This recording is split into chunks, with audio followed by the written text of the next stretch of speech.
اعوذ باللہ من الشیطان الرجیم بسم اللہ الرحمن الرحیم۔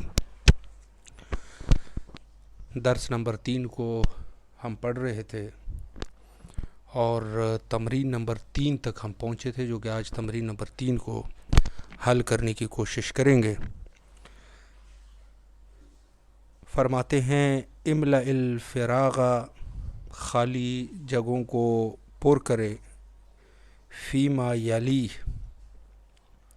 یعنی مندرجہ ذیل خالی جگہوں کو پر کرے، بے وضع الکلمۃ المناسبۃ، مناسب کلمے کو رکھتے ہوئے، یعنی خالی جگہوں کو پر کرے مناسب کلمے کو رکھتے ہوئے، من الکلمات التالیہ، نیچے دیے گئے کلمات میں سے۔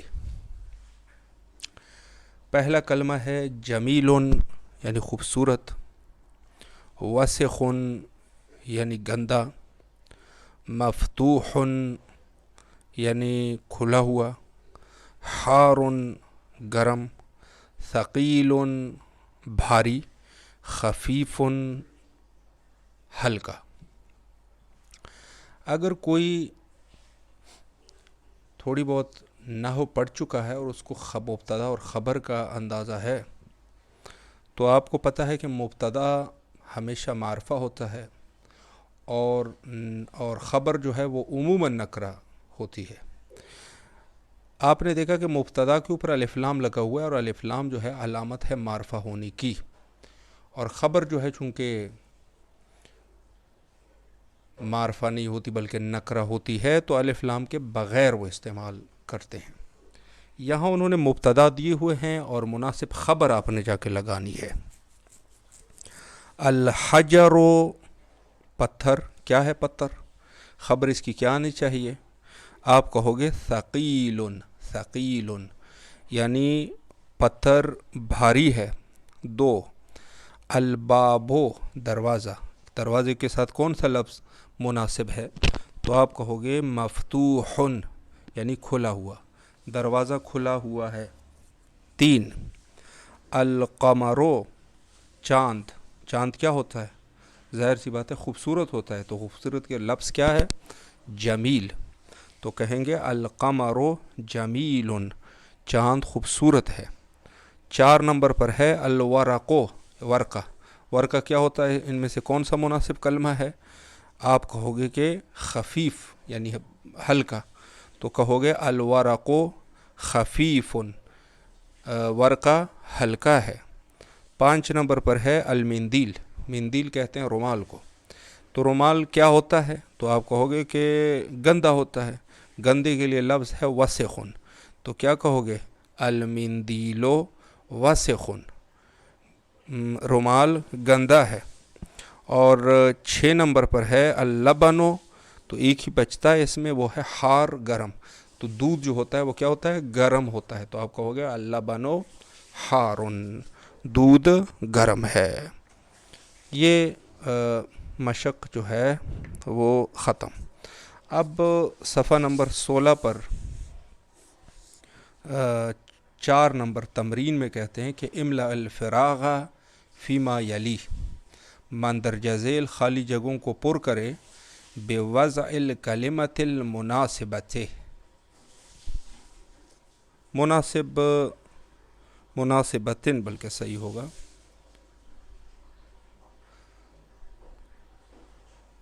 جی مناسبتن، املأ الفراغ فیما یلی بوضع الکلمۃ المناسبتن، یعنی خالی جگہوں کو، مندرجہ ذیل خالی جگہوں کو پر کرے مناسب کلمے کو رکھتے ہوئے۔ اب اس میں انہوں نے پہلی والی تمرین میں انہوں نے کچھ آپ کو کلمے دیے تھے، اس میں کلمہ نہیں دیا، کوئی کلمہ نہیں ہے، خود سے آپ نے استعمال کرنا ہے، اور ہم نے بتا دیا کہ پہلی والی تمرین میں خبر آپ نے لگانی تھی، مبتدا موجود تھا۔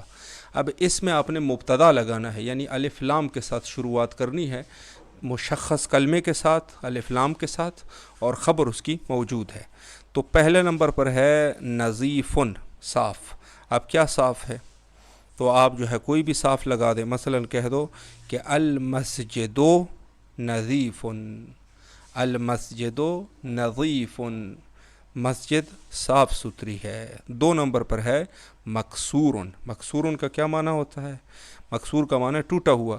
تو پہلے میں آپ قلم لگا دیں، مثلا کوئی بھی کلمہ آپ لگا سکتے ہیں، لیکن وہ مذکر ہونا چاہیے کیونکہ یہ مکسور بھی مذکر ہے۔ تو کہو گے کہ القلم مکسورن، قلم ٹوٹی ہوئی ہے۔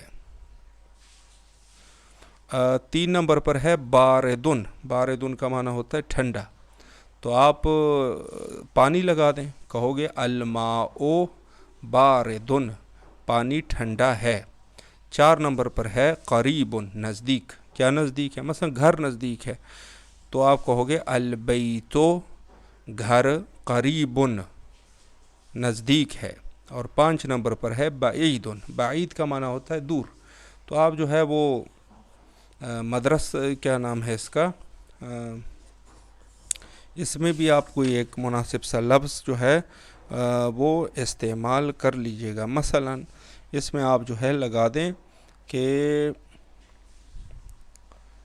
مدرس لگا دیں، المدرس بعید، یا المکتب بعید، المدرس بعید، استاد دور ہے۔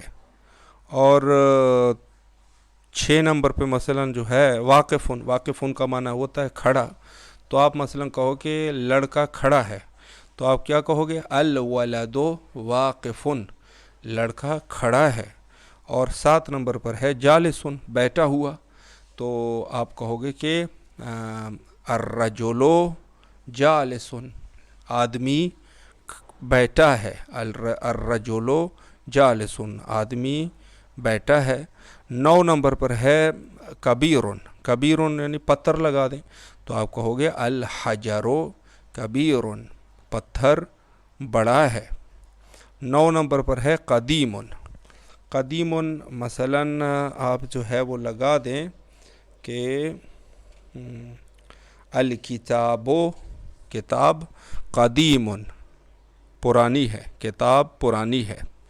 اور جدید کے لیے بھی کوئی ایک مناسب لفظ آپ استعمال کریں، مثلا قمیص کہہ دیں، کہو القمیص جدید، قمیص نئی ہے۔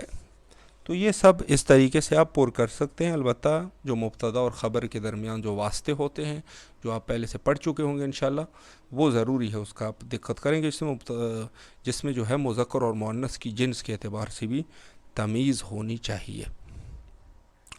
اب جو ہے الکلمات جدیدۃ، نئے کلمات، کچھ نئے کلمات ہیں، اس میں سے القمر، چاند، جدید نیا، قدیم پرانا، وسخ گندا، نظیف صاف ستھرا، حار گرم، بارد ٹھنڈا، صغیر چھوٹا، کبیر بڑا، مفتوح کھلا ہوا، مکسور ٹوٹا ہوا، ثقیل بھاری، خفیف ہلکا، جمیل خوبصورت، واقف کھڑا ہوا، جالس بیٹھا ہوا۔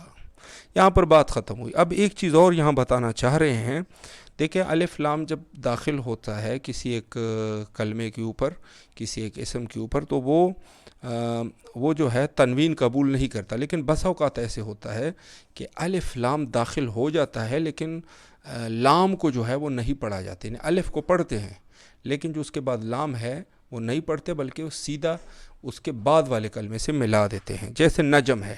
اب اس کی بحث جو ہے وہ حروف قمریہ اور حروف شمسیہ میں اس کا ذکر موجود ہے۔ یہاں پر بھی کہتے ہیں کہ آپ دیکھیں مثالوں کو، فعلاً نجمن، نجمن یعنی ستارہ، اگر اس کے اوپر الف لام داخل کرو گے تو کیا ہو جائے گا؟ ہو جائے گا النجم۔ النجم کیا تغیر اس میں ایجاد ہوئے؟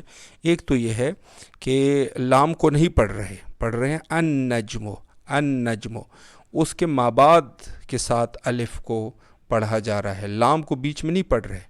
اب اس میں یہ ہے کہ وہ جو مابعد والا لفظ ہے جو نجم، النجم ہو گیا ہے نون، تو نون پر اولاً آپ نے جو ہے وہ شد لگانی ہے تاکہ تھوڑی شدت اس میں آ جائے، النجم، النجم۔ اسی طرح رجل ہے، رجل کو آپ پڑھو گے الرجل، ایسے نہیں پڑھو گے الرجل، غلط ہے، الرجل۔ اور اسی طرح دیکن ہے تو دیکن کو کیا پڑھو گے؟ ادی کو، ادی کو، الدی کو نہیں پڑھو گے، کیا پڑھو گے؟ ادی کو، دی کہتے ہیں مرغے کو۔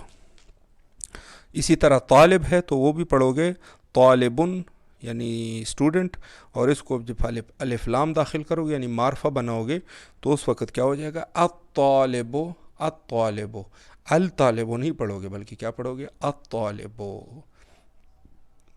اس جلسے میں یہاں تک کافی ہے، انشاءاللہ العزیز اگلے جلسے میں اسی ٹاپک پر انشاءاللہ مزید گفتگو کریں گے۔ وصلی اللہ علی محمد و آلہ الطاہرین۔